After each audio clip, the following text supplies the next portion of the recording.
Cruise news time, and well, we're losing another convenience service on a major cruise line. That's a little bit of a bummer. We've got our year's first norovirus outbreak. We also have a story about a riverboat collision.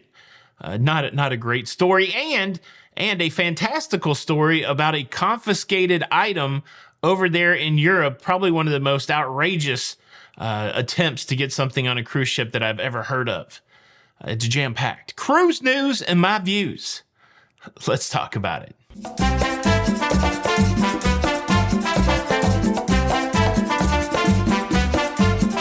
Hey, what's up, everybody? Welcome to La Lido Loca. I'm your host, Tony, here with the latest cruise news and views for your face. On Sunday the 14th of January, 2024. And I'm in early going through the news because I'm going to skedaddle out of here and go to a toy show. I haven't been to a toy show in a while, but there's one in my town at the VFW. And the big billing is they're going to have a former wrestling star there, Brutus the Barber Beefcake. I'm trying to think from that era. I don't even know if it's the same era. I was a Roddy Piper guy. Through even all of the Hogan and all that stuff, I always liked Piper. But yeah, I don't know what it's... I want to get a picture made with Brutus the Barber Beefcake just for nostalgia, but I'm not sure what that's going to cost. So I'm going to film it all. If you're not already following the channel that's got my name on it, Tony Barnett, make sure you follow that and you can see what happens at the toy show. But now, let's do what we got to do when it comes to cruising and process through that cruise news.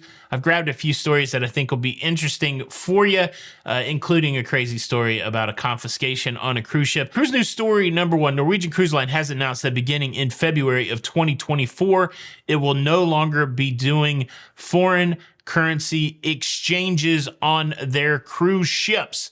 And, this isn't maybe a huge service that everybody uses, but I used it several times last year on my cruises to Northern Europe. I wasn't on Norwegian Cruise Line, but I was on Holland America Line. I was on Princess. And what was great is on those itineraries, I was going to several different countries, and some of those countries had different currencies. And instead of trying to, pre-arrange my currency before the cruise, I was just able to take the currency to the customer service and get, dollars for euros, that kind of thing. And then when I had euros at the end, I could get them changed back into dollars. The exchange rate's probably not as good as doing it, in advance or after you get back from your cruise, but it was certainly a nice convenience thing. And I don't think Holland America Line or Princess, they're not doing away with it, but Norwegian Cruise Line said, you know what? We don't want to carry all of this currency on our cruise ships. We're just going to carry the dollar, USD, and therefore we're doing away with the currency exchange.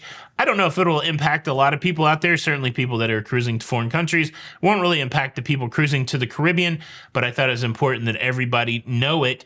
I don't think it's indicative of, services going away, but I do see the play for efficiency to not have a bunch of foreign currency to keep up with. I guess I get it, but I really find that to be a convenient thing, and hopefully other cruise lines don't follow suit. Do you exchange currency on a cruise ship? Will this impact you at all? Leave a comment below. Cruise news story number two. Let me show you this footage right here.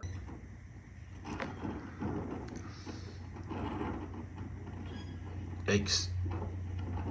That's not good. That is the paddle wheeler, the Columbia Gorge. She was moored at the Cascade Locks Marina there on the Columbia River when her moorings broke loose. We've had a few of these stories, of course, a couple with big cruise ships, but now with this paddle wheeler, and she went adrift. She crashed through a Native American fishing platform, and then finally her trip ended as she crashed into this footbridge. Doesn't seem like anybody was injured, but, water gonna do what water gonna do, am I right?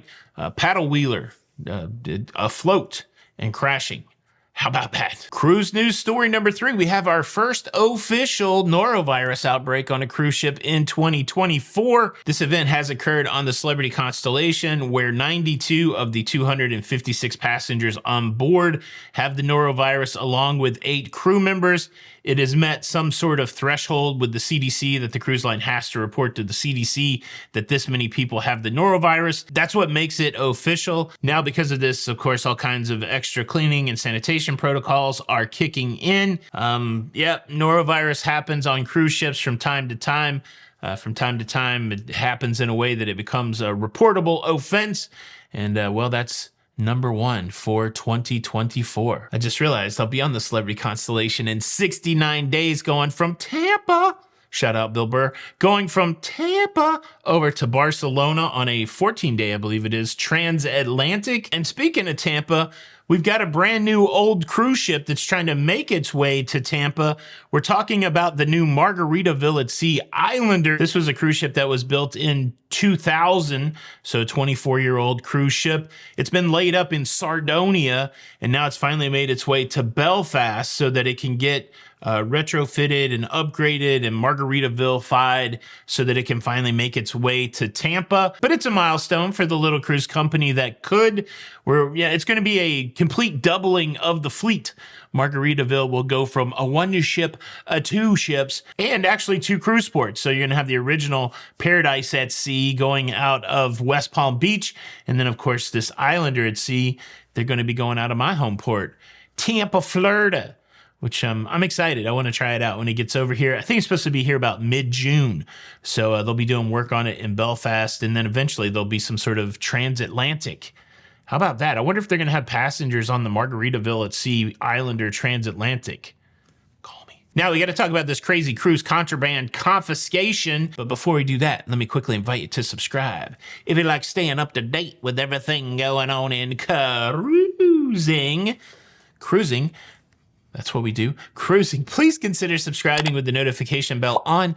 That way you don't miss out on any of these episodes. A big thank you in advance. Well, there is a post on Reddit talking about a couple that had an item confiscated on embarkation day over in Europe, and they got quite upset. Now, I don't even know if this is real because there's no name of the cruise ship, there's no name of the cruise port, and it's like a secondhand story. But if it is true, kudos to the people who tried to bring their espresso machine onto the cruise ship. I don't know if they had it in a box or a big suitcase. Espresso machines are not small, but apparently during the embarkation process, during the security check, their espresso machine was discovered, and then they were told they couldn't bring their espresso machine on board, and then they threw a hissy fit saying, look, we drink special coffee, and if we can't have our special coffee, our vacation shall be ruined. And, whoever confiscated it said, tough. How about that? They said tough, and now it's a story on Reddit. I don't know. Is this too fantastical? Do you believe that this is real? Do you believe it is fake? Leave a comment below. Thank you so much for checking out the show today. I hope you're having a great weekend. This is Tony for La Lido Loca, and until the next time, we'll see you on the Lido. Bye. Cruise news. Cruise news. Cruise news. It's over.